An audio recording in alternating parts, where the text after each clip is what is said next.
តម្រូវការនិស្សិតបរទេសនិងកម្មវិធីអាហារូបករណ៍កូរ៉េតើអ្នកទាំងអស់គ្នាកំពុងស្វែងរកអាហារូបករណ៍ទៅសិក្សានៅប្រទេសកូរ៉េមែនទេវីដេអូនេះខ្ញុំនឹងណែនាំអ្នកទាំងអស់គ្នាឲ្យស្គាល់កម្មវិធីអាហារូបករណ៍កូរ៉េមួយចំនួនប៉ុន្តែមុនពេលដែលយើងទៅស្វែងយល់អំពីកម្មវិធីអាហារូបករណ៍យើងនឹងនាំគ្នាមកស្វែងយល់អំពីគោលនយោបាយនៃតម្រូវការនិស្សិតបរទេសជាមុនសិនក្រសួងអប់រំកូរ៉េបានបង្ហាញផែនការសម្រាប់ឆ្នាំ2027ដោយមានគោលបំណងបង្កើនចំនួននិស្សិតអន្តរជាតិដែលចាប់អារម្មណ៍សិក្សានៅប្រទេសនេះពីជាង 16,000 នាក់ទៅ 30,000 នាក់ដើម្បីឆ្លើយតបទៅនឹងតម្រូវការរបស់សាកលវិទ្យាល័យក្នុងស្រុកស្របពេលដែលប្រទេសកូរ៉េកំពុងជួបវិបត្តិអត្រាកំណើតទាបគម្រោងនៅឆ្នាំ2027ដដែលនេះផងដែររដ្ឋាភិបាលនៃសាធារណរដ្ឋកូរ៉េនឹងបង្កើនការផ្តល់អាហារូបករណ៍សម្រាប់ថ្នាក់អនុបណ្ឌិតនិងបណ្ឌិតជូននិស្សិតអន្តរជាតិដែលមានបំណងសិក្សាផ្នែកវិទ្យាសាស្ត្រនិងវិស្វកម្មចំនួន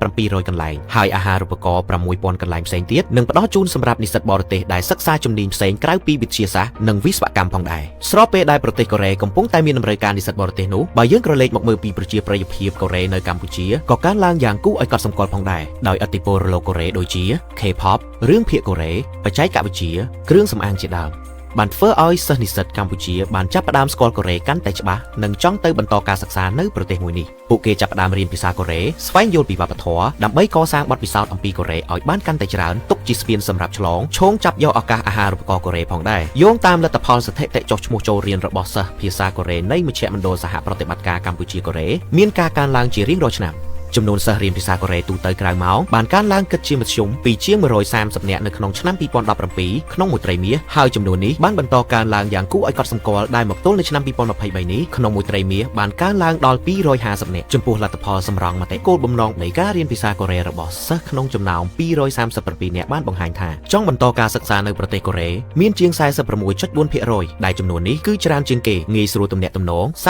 37.6% មានបំណងចូលបម្រើការងារនៅក្រុមហ៊ុនកូរ៉េ26.2% ងាយស្រួលយល់ពេលទស្សនារឿងភាគឬចម្រៀងកូរ៉េ 24.9% និងសល់ 25.7% ទៀតគឺផ្សេងរដ្ឋាភិបាលប្រទេសកូរ៉េបានផ្តល់អាហារូបករណ៍ GKS សម្រាប់សិស្សានុសិស្សដូចជាខ្ញុំដែលមានបំណងចង់បន្តការសិក្សាថ្នាក់អនុបណ្ឌិតនៅឯប្រទេសកូរ៉េទី1គឺគាត់មានឱកាសទៅរៀននៅប្រទេសកូរ៉េដើម្បីយកចំណេះដឹងអ្វីដែលសំខាន់គឺសម្រាប់សិស្សដែលខ្វះលទ្ធភាពគាត់អាចទៅរៀននៅប្រទេសកូរ៉េដោយទទួលបានការចំណាយលើការសិក្សានិងការចំណាយលើការហូបចុកជីវភាពប្រចាំថ្ងៃផងដែរហើយមួយវិញទៀតគឺខ្ញុំក៏អាចនឹងមានឱកាសភ្លក់នៃរសជាតិអាហារដ៏សម្បូរបែបមានរសជាតិឆ្ងាញ់អាចទស្សនាតំបន់ប្រវត្តិសាស្ត្រកន្លែងដើរកម្សាន្តនានានិងរីករាយជាមួយនឹងភាពទំនើបស៊ីវិល័យជាច្រើនផងដែរមកជាខ្ញុំមិនដាក់អាហារូបករណ៍ទៅសិក្សានៅប្រទេសដទៃក្រៅពីកូរ៉េគឺដោយសារតែខ្ញុំគិតថាប្រព័ន្ធអប់រំនៅប្រទេសកូរ៉េល្អហើយថែមទាំងត្រូវបានទទួលស្គាល់លំដាប់ពិភពលោកដើម្បីឲ្យសម្រេចបានជោគជ័យនៃការទៅបន្តការសិក្សានៅប្រទេសកូរ៉េខ្ញុំបានត្រៀមនៅចំណុចជាច្រើនដូចជាការរៀនភាសាកូរ៉េបន្ថែមដើម្បីប្រឡង TOEIC ឲ្យបានពិន្ទុល្អកម្រិតល្អការចូលរួមកម្មវិធីផ្សេងៗដែលទាក់ទងនឹងវប្បធម៌កូរ៉េការស្វែងយល់អំពីការរៀបចំទិដ្ឋាការឯកសារសំខាន់ៗឲ្យបានត្រឹមត្រូវការស្វែងយល់ឲ្យបានច្បាស់អំពីជីវិតរបៀបរបបសិលធម៌ទំនៀមទម្លាប់សំខាន់ៗក្នុងការរស់នៅប្រទេសកូរ៉េនិងការយល់ដឹងអំពីកន្លែងស្នាក់នៅម្ហូបអាហារធានារ៉ាប់រងអាយុជីវិតអាកាសធាតុកន្លែងដើរកម្សាន្តនិងមធ្យោបាយធ្វើដំណើរសាធារណៈនានាផងដែរខ្ញុំចង់លើកទឹកចិត្តបងប្អូនឲ្យប្រឹងរៀនភាសាកូរ៉េដើម្បី apply visa ទៅសិក្សានៅប្រទេសកូរ៉េដើម្បីមានចំណេះដឹងពិតប្រាកដយកមកអភិវឌ្ឍប្រទេសកម្ពុជាវិញ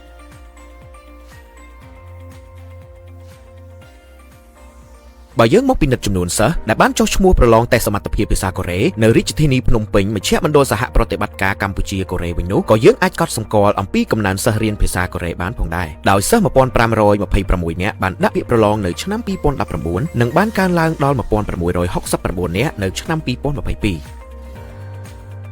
ដោយដែលបញ្ជាក់ខាងដើមប្រទេសកូរ៉េកំពុងជួបវិបត្តិអត្រាកំណើតទាបដូច្នេះកំណើនសិស្សបរទេសគឺជាតម្រូវការចាំបាច់មួយសម្រាប់ប្រទេសកូរ៉េទាំងនិស្សិតអាហារូបករណ៍និងបង់ថ្លៃសិក្សាប្រទេសនេះបានកំពុងផ្ដល់អាហារូបករណ៍ជាច្រើនកន្លែងដល់និស្សិតបរទេសក៏ដូចជានិស្សិតកម្ពុជាឲ្យទៅបន្តការសិក្សាជារៀងរាល់ឆ្នាំដែលកម្មវិធីអាហារូបករណ៍រួមមានអាហារូបករណ៍រដ្ឋាភិបាលដែលហៅកាត់ថា GKSU សម្រាប់ថ្នាក់បរិញ្ញាបត្ររងបរិញ្ញាបត្រដែលបើកទទួលពាក្យនៅអំឡុងខែកញ្ញាអាហារូបករណ៍ GKSG សម្រាប់ថ្នាក់បរិញ្ញាបត្រជាន់ខ្ពស់និងថ្នាក់បណ្ឌិតដែលបើកទទួលពាក្យចុះឈ្មោះនៅអំឡុងខែកុម្ភៈជារៀងរាល់ឆ្នាំ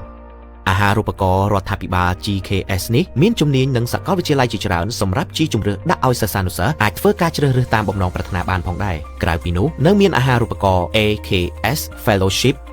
អាហារូបករណ៍ POSCO អាហារូបករណ៍ KOICA អាហារូបករណ៍ SNU President